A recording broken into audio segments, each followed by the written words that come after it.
Welcome to Detroit Opera's OperaHere podcast. This is Arthur White coming to you from the Detroit Opera House. We are thrilled you have joined us today as we take a look at Anthony Davis's opera, The Central Park Five. The opera tells the story of five male teenagers who were falsely accused, falsely convicted, and falsely imprisoned for a heinous crime they did not commit, only years later to be exonerated. The opera was first premiered in 2019 at the Long Beach Opera and is coming to Detroit after composer Anthony Davis's triumph here in 2020 with his earlier opera X, The Life and Times of Malcolm X. Today we will speak a bit about the opera's story and background and hear from two special guests to help give us context and prepare us for what we will see and hear in this production of the Central Park Five, which opens May 10th and runs through May 18th at the Detroit Opera House. On the evening of April 19th, 1989, a woman, Tricia Maley, was running in Central Park. She was knocked down, dragged off the roadway, violently, physically, and sexually assaulted.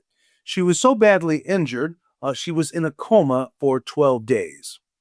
Five teenagers of color were arrested. Raymond Santana, 14 years old, Kevin Richardson, 14 years old, Antron McCrae, 15 years old, Yusef Salam, 15 years old, and Corey Wise, 16 years old. All five denied raping the victim, and DNA collected at the scene did not match any of the suspects. However, police obtained videotaped confessions from the five as accomplices. The accounts of the rape by the five contained discrepancies as to when, where, and how it happened, and who was in attendance. In the days and weeks following, they retracted their statements, claiming they had been intimidated, lied to, and coerced by police, and also claimed Miranda warnings had been violated. From the onset, this case was a topic of national interest, and New York real estate developer Donald Trump weighed in by taking out an ad in the New York Times calling for the reinstatement of the death penalty in New York. The five were convicted and served prison terms from 7 to 13 years, when in 2001, Matias Reyes admitted to committing the 1989 assault on Maley alone. The convictions of the five were vacated, and the five exonerated settled a wrongly convicted lawsuit for $41 million with the city of New York. Anthony Davis's opera, The Central Park Five, premiered in 2019 at the Long Beach Opera, with a libretto by Richard Wesley. The opera went on to win the Pulitzer Prize for Music that following year in 2020. Now, Davis originally wrote this piece as a chamber opera, and for the Detroit production, he has expanded the orchestrations, making this opera an even better fit for the grand stage of the Detroit Opera House. Now, the opera is a gripping adaptation of the systemic discrimination these African American and Latino teenagers faced, and despite racial injustice, resilience and redemption emerge as the five men fight for freedom. Now, I have to tell you, 1989, I was living in Chicago. I was about 22, I believe it was. And I remember when this story sort of came on the scene. It was something that people were talking about everywhere. And I remember thinking something was not quite right, because at first they had arrested them, they had confessed, and then all of a sudden they came back and retracted their confessions. And so I began to wonder something fishy was going on. Were these young men somehow being railroaded, I thought to myself. And so, of course, I was happy to hear, unfortunately, it was so many years later that they ended up being exonerated after finding the true culprit of this terrible crime. I had the great opportunity to meet one of the exonerated five. Yusef Salam was in Detroit back in March, here to talk about the opera and about his experiences. We had an event at the Charles Wright Museum, and he spoke so powerfully about his all of his experiences from the time he was arrested coming through the trial, as well as his time in prison, incarcerated, as well as coming out and finally being exonerated. He's now actually a councilman in the city of New York, and representing the community he lived in Harlem. And I was just remember thinking how what struck me most about his time with us was how powerfully he spoke about all of this. As awful as this event was in his life, all of these steps made him who he is. He believes he is the man today because he had to go through all of these trials. And he talked about how faith and how the arts helped him through this very difficult time of coming through this incarceration, wondering if he would ever even be exonerated. Would he spend, his time in prison? So it was very, very exciting to really sit and talk or hear him speak about his experiences very, very powerfully. This is a great time to bring in the composer of the Central Park Five, Anthony Davis. As I mentioned earlier, when he was here in 2022, he made such a big splash with his opera X, The Life and Times of Malcolm X, that our artistic director, Yuval Sharon, immediately invited him to bring this opera in 2025. He is an American pianist and composer known for incorporating a wide variety of styles in his compositions: jazz, rhythm and blues, gospel, non-Western, African, European, classical, Indonesian, gamelan, and experimental music. He hails from Paterson, New Jersey, and he goes on to complete his studies at Yale University. He ends up teaching at Yale as well as Harvard University. He is the Distinguished Professor of Music at the University of California, San Diego, having joined the Department of Music in 1996. His first opera, X, The Life and Times of Malcolm X, premiered in 1986, and he goes on to complete no less than 8 works for the stage. His most recent, of course, the Central Park Five, which premiered in 2019. It goes on to win the Pulitzer Prize for music. We are so thrilled he is here to speak with us. Welcome, Anthony Davis, to this podcast. Oh, thank you. Thank you. This is so exciting. So for you to be back in Detroit, we just say welcome after your great triumph here in 2022 with X, The Life and Times of Malcolm X. Of course, now we're looking at a work that you composed more recently, the Central Park Five. Why was it important to set this story to music, and why now? Well, I thought it was important. I was, of course, was living in New York in 1989 when this happened, so I was very aware of it. I used to follow it on New York One, station in New York that, they covered. I remember hearing Sharon Salam's interviews on New York One, and so I followed the story. And then when Richard Wesley, I had a chance to read Richard Wesley's libretto. I thought, and someone asked me, with uh, to actually recommend someone to write the music to the libretto, and I said I'll recommend myself because I was very interested, and I think because it was right that an important nexus point in 1989, was with the year of Do the Right Thing. Spike Lee's film came out. Back on the Block came out with Quincy Jones and Ice-T and all those people, and then and it was sort of the year when a lot of hip hop went mainstream. So I thought that there was a time also, where Trump tried to exploit the racial divide, and it was the beginning of his political career. Really was with the Central Park Five, and so he's closely linked to that. Um, and so I thought that moment was really interesting because uh, it was fueled by this anxiety about hip hop going mainstream, black culture becoming mainstream, the mainstream American culture. And so I think that anxiety fueled this white backlash that we see so prominent today as well.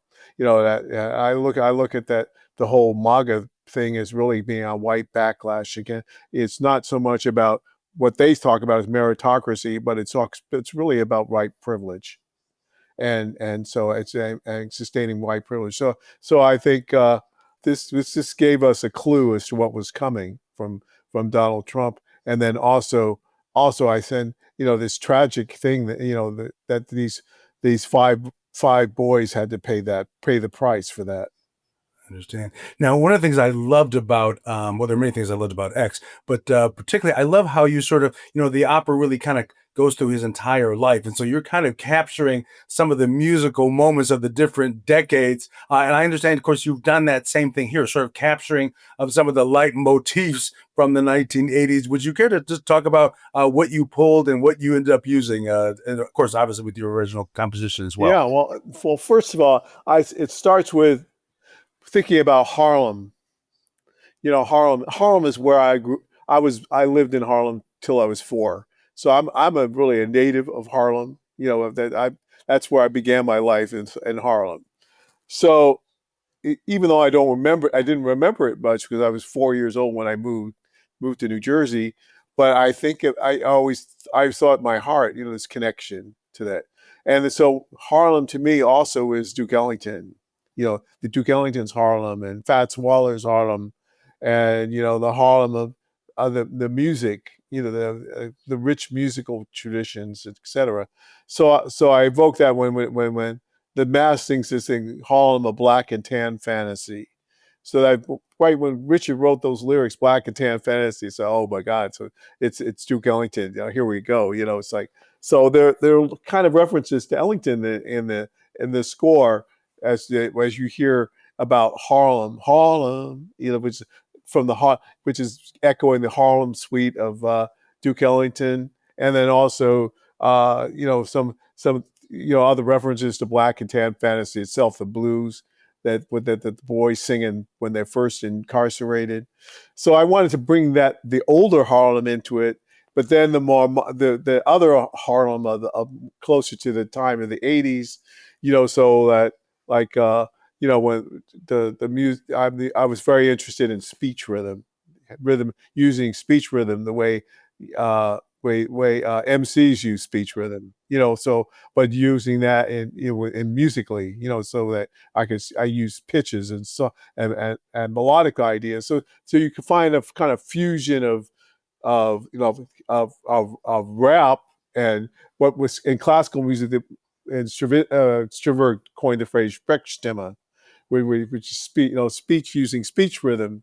And so I began to think about that, and then also bebop and scat, all the traditions of rhythmic speech, of how you use rhythm and speech in music, and that was a big influence in the musical style, and then trying to also bring in the lyrical aspect, like when Sharon sings her Salam sings is very lyrical in a way of almost, I tried to create a very different kind of mood, but I think this the evocation of Harlem, thinking about Harlem, and that is somewhat what was nostalgic in the sense of the Harlem of the past, but then the Harlem of the 80s, and then thinking of Harlem today too. Uh, Now, one of the things I was fascinated about when you brought X to Detroit 3 years ago is that you had this orchestra, but within the orchestra, you had this jazz ensemble in the pit. I didn't even know such a thing was allowed. I'm just wondering, could you talk about how you managed that, and is that something we might see, and how what the role of improvisation might play in this particular score, or does play in Well, this particular score? in most of my operas, I have improvisation in it. That goes to my central concept of opera. The foundational concept that I'm bringing the improviser into opera, bringing the improvisational traditions.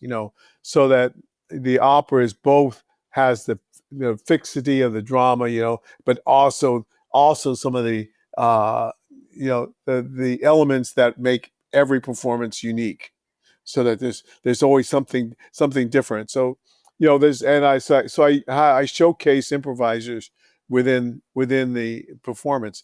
And this it was Central Park Five is a little different, also because there's an electronic element to it as well, using the Kurzweil. So originally we done it live, but this is now a fixed media piece where they have to respond to the electronics. The stochastic sounds of the synthesizer that are pre-recorded, and then the improvisers have to interact with that. So there's sections where it's kind of a little mini bass concerto in it. Sometimes it features a trumpet, sometimes it features the trombone. So the saxophones, baritone saxophone is very important. It has a central theme in the opera that comes in in the first act.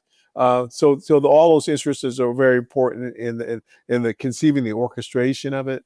So the improvisers are an integral part. Also piano, wonderful piano. Michael Kafka, who's playing piano, and so they're but there are wilder things like inside the piano stuff. That's with electronics and stuff that they sort of kind of creates effects. So this idea that sound can be music and sound can be effect, and they're all part of the same thing, all part of the musical how the music is presented.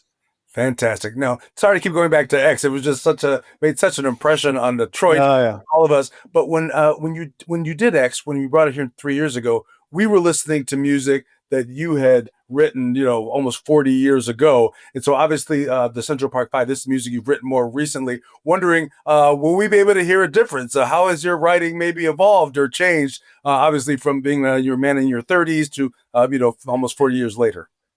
yeah. Well, no, certainly it has evolved. Probably I'm less aware of it than some people, but I think that some qualities stay the same. I was very interested in rhythm and also the idea of groove and swing and how the drive within the music. And that's something I think been ignored too much in 20th century music and 21st century music.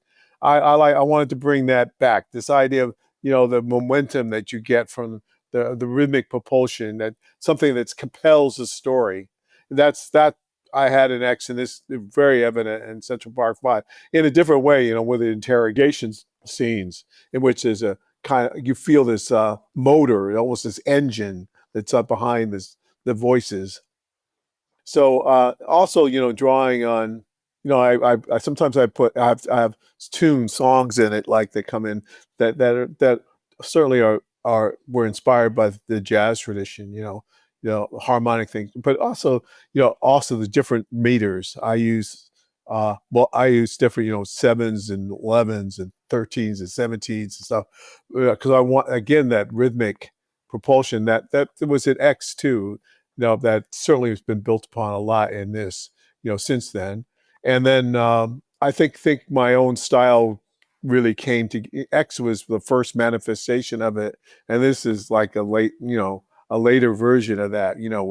That became more complicated and more layered and more virtuosic in terms of, especially orchestra writing, and then always thinking about the rhythm of the text, how the text can be heard, and the importance of the text, uh, but in Central Park Five, I had a chance to write. So there's poignant sections with 5-part harmony with the 5 boys singing together, and that was inspired a lot by also by the whole tradition of male vocal groups in gospel music, from Sam Cooke and all that stuff to Smokey Robinson, the Miracles, to the Temptations, but then Boys to Men and Take Six, but Take Six particularly, their harmonic language, the language of how the close harmonies that they use, and coming from jazz harmonies like Lambert, Hendricks, and Ross, and so groups like that. So thinking about ways of integrating that kind of vocal writing with also like Gil Evans writing he used to do for Miles Davis. So thinking in those terms, but creating that vocal text. So there's a very poignant moment in the opera when the boys realize they're really in trouble, and how people are looking at them, and why they're being held in jail before the trial, and they sing together, and then that's one of the first times they sing together is the 5 together. So I think that's the point, man. Yeah. Yeah, there's. I guess they're really bonded by this sorrow, by this Yeah, this because deal actually they that they're didn't all know, a going lot through of them, together. they didn't really know each other that well. Yusef and Corey knew each other, but most of them didn't really know each other that well at all. They weren't like five people who hung out all the time. They were bonded by what they had to go through. Yeah, you talked about Richard Wesley, the librettist, earlier. There's a character, the Mask. I'm wondering, could you talk about that? Was that something you had introduced? Something he had talked about? How did that character sort of evolve? Oh, that was Richard. All Richard. Richard created the mask, and actually, in the first version of the libretto, the mask was every character. It was the Trump character, was the DA, was all that. But I decided we need to have Trump in this as a character, and also the assistant DA as a woman was so very important to me that we represent that in the opera. But the mask is sort of the voice of the oppressor, whether it's a cop or judge or a lawyer or a reporter, someone and I think Richard's impetus for this and inspiration came from like the Renaissance music, Renaissance idea of the mask. The mask character you see in the Renaissance. So that's not the Harlem Renaissance. I mean the Italian Renaissance. Yeah. So it's really interesting to me. But to me the cast of mask becomes the source of the kind of racial malevolence. The sense of you know. Some person also is callous to the and unsympathetic with the boys and not willing really to realize that they were really leaping to the wrong conclusion. Well, you had talked about, of course, whether it was talking about X or all the other operas you've talked about or have worked on. You've definitely not shied away from any controversial, as we talked about, topic or personality. Did you have any concerns at all at the beginning as you began to tell this, or began to sit down to tell this story? That when of course, it premieres in 2019, the current president was a character. The current president of the United States at the time was a character. Was there at all any pause or concern did you have as you were working on this? Well, I first started working on it in 2015. So I did a first kind of preliminary performance in 2016 that was just 3 days after the election in November of 2016. So that was really strange. I didn't imagine, 2015 that actually they would elect him. So, but I'm certainly, aware of Trump. I mean, as a New Yorker, we were always aware of Trump. As a real estate developer with all his failed businesses, et cetera, and he was a casino owner, et cetera. So I thought it was important to really that he would. This is part of his story too. This is the beginning of his political career and how he exploited racial animus for his own personal benefit and political benefit. And we see that playbook play out in the 2016 election and certainly in the 2024 election. What are you hoping people will think or feel as they leave the theater after this performance? Well, I think that one message is the perseverance. That five young men became men, and they were able to persevere. They were eventually exonerated of the crime, and but also then the sadness that what the costs what they had to pay. 7 years for four of them, and Corey's cost, who's in prison and for adult prison for 13 years before being freed. And I think so to realize the price they paid, and yet also the the exhilaration of the idea of their exoneration and their vindication, really. So, but also realizing we always have to be on our guard. The message at the very end of the opera that this continues. That uh, you know uh, especially uh, how uh, uh, how black young men are perceived in our society, and the pressure and strain they're under. That the leap to conclusions, et cetera. So So I think that it's something that's been part of our culture. It's even more so, and being encouraged at this point. But racism has been so part of the American history. Even buried in our Constitution. So we have to always think that this is our struggle. We're still engaged in that struggle. Yeah, we were so fortunate to welcome Yusef Salaam to Detroit a few weeks back, where he talked about his whole sort of journey. He often, of course, refers to the five as the exonerated five. Was that ever? I know the title is the Central Park Five. Was that ever a concern or a question about calling it the exonerated Central Park Five? Yeah, well, they certainly was exonerated. I think I like Central Park Five because Central Park is the border. Central Park is a battleground between Harlem and East Harlem and the Upper East Side and the Upper West Side. The and the real estate interests of Trump on the west side of Manhattan, et cetera. So I think there's something very important about Central Park. Central Park as being this meeting place in the city. This in the middle of New York City. Um, so of course they are the exonerated five, and we celebrate that in the opera. At the end, and when people are asking the question about what about the DNA, and to realize that they're free and exonerated. But I think we don't want to give away the story with the title. Got you. Got you. But I think it's a great. It was. I met Yusef and the other five in Los Angeles, actually. When Did I was doing anything stick opera out in and your memory about that meeting? Yeah, I was at ACLU luncheon for celebrating them.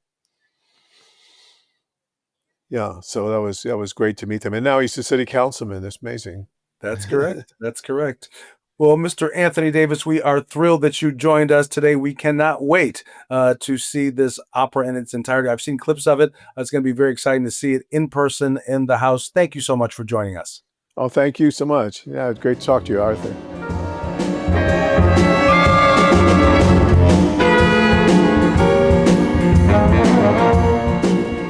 Our next guest has been a lifelong Detroiter. He holds a doctorate in higher education from Michigan State University, a master's in criminal justice from Mercy College of Detroit, and a bachelor's in history and law enforcement from the University of Detroit. He joined the Detroit Police Department in 1965, and by the 1990s, he finds his way as being chief of police.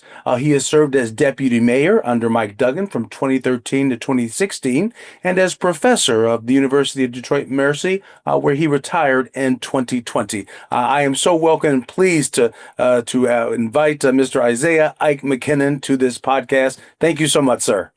It's truly my pleasure to be here and to hear all those wonderful accolades. And allegedly, I was part of at some point.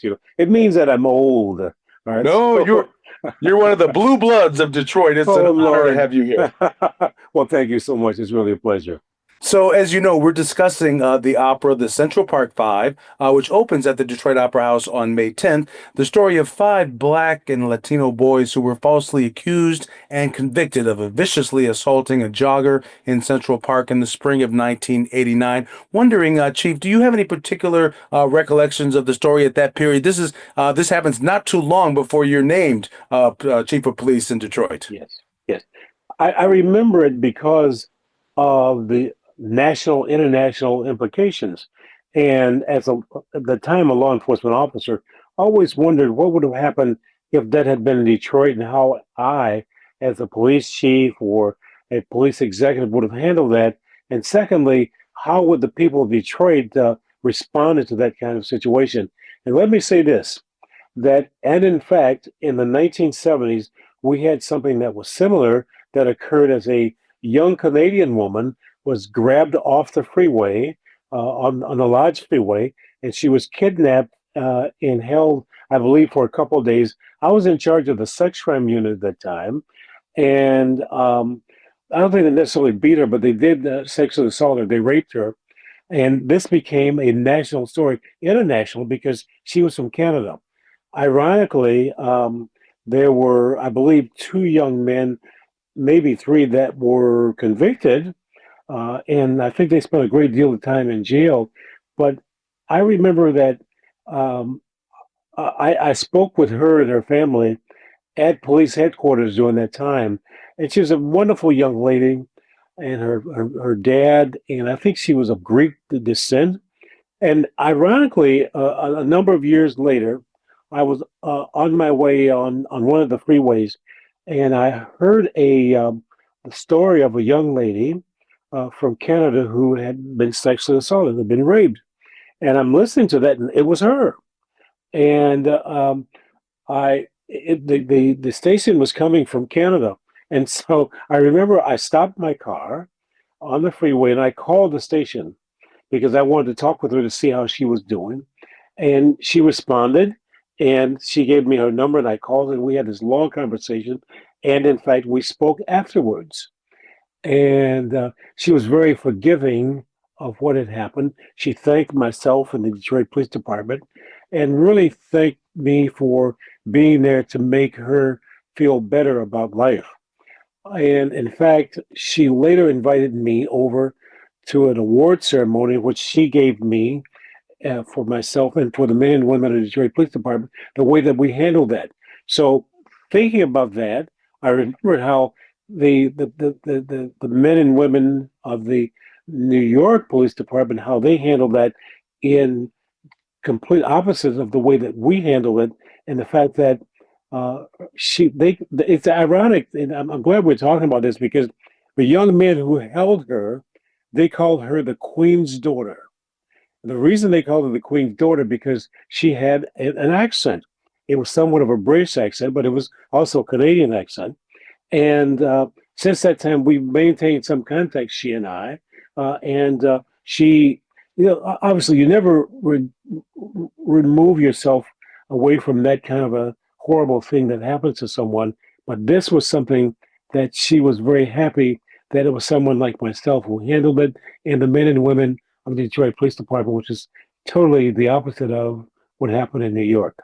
Wow. So that's fantastic. What a great story. The director of this production here in Detroit, Nataki Garrett, recently spoke not only about this tragedy of the false arrest, the coerced confessions, the conviction, incarceration of these five boys, but also the failure of a system that was supposed to be in place to protect the citizens and the accused. And I'm wondering, you, as a man of color who suffered physical abuse at the hands of the Detroit Police Department when you were a young man, you later decide as an adult to join the police department in hopes of being a change agent from the inside. You work to find balance and regulation and accountability for law enforcement. When you look at these abuses, do they exist because there's an issue or a problem with the system? Or is it something lacking in the system, or is it just the people administering this system?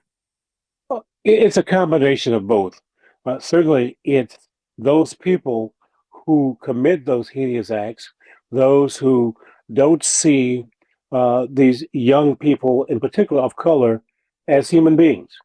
And so, in most of their minds, unfortunately, as with myself, they saw these young men of color as people who that's all that they did. And when you have law enforcement officers or you have people who've been around in the system for so long, that's all that they see. They, it's like you mentioned being brutalized by the police. I was 14 years old.